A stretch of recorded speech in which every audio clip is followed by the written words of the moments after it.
Assalamualaikum warahmatullahi wabarakatuh. Sunan Gunung Jati atau Syarif Hidayatullah atau Sayyid Al-Kamil adalah salah seorang dari wali Songo. Ia dilahirkan tahun 1448 Masehi dari pasangan Syarif Abdullah Umdatuddin bin Ali Nurul Alam dan Nyai Rara Santang, putri dari Sri Baguda Maharaja Prabu Siliwangi dari Kerajaan Pajajaran, yang setelah masuk Islam berganti nama menjadi Syarifah Mudaim.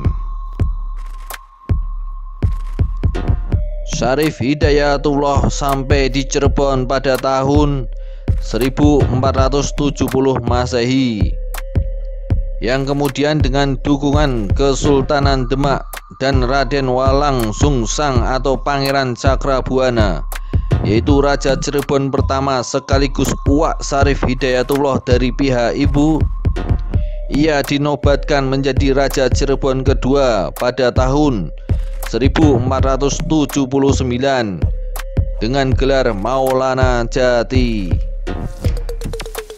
Nama Syarif Hidayatullah kemudian diabadikan menjadi nama Universitas Islam Negeri Syarif Hidayatullah Jakarta di daerah Tangerang Selatan, Banten.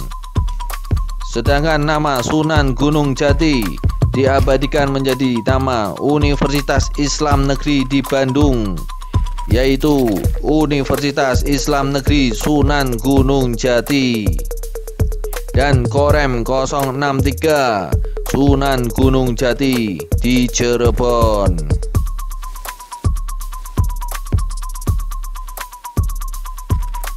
Raden Syarif Hidayatullah mewarisi kecenderungan spiritual dari kakek buyutnya Jamaluddin Akbar Al-Husaini, sehingga ketika telah selesai menimba ilmu di pesantren Syekh Datuk Kahfi, ia meneruskan pembelajaran agamanya ke Timur Tengah.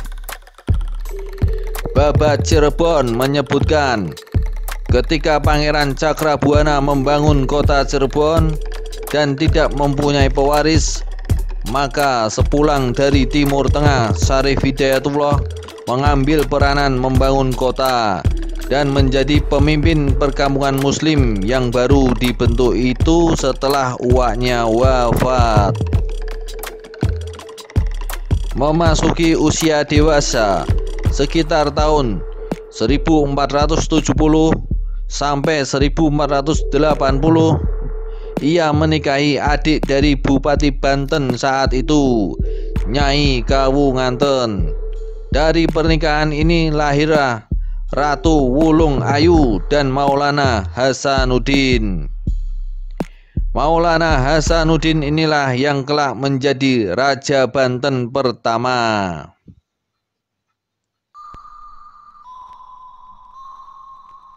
Setelah pendirian Kesultanan Demak antara tahun 1490 sehingga 1518 adalah masa-masa paling sulit bagi Syarif Hidayatullah maupun Raden Patah, karena proses Islamisasi secara damai mengalami gangguan internal dari kerajaan Sunda, Galuh, dan Majapahit, serta gangguan eksternal dari Portugis yang telah mulai melakukan ekspansi di wilayah Asia Tenggara.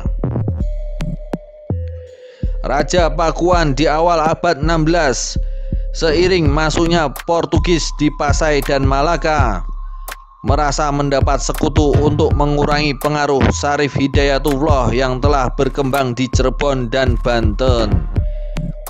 Di saat yang genting inilah Syarif Hidayatullah berperan dalam membimbing Pati Unus dalam pembentukan armada gabungan Kesultanan Banten, Demak, Cirebon di Pulau Jawa dengan misi utama mengusir Portugis dari wilayah Asia Tenggara.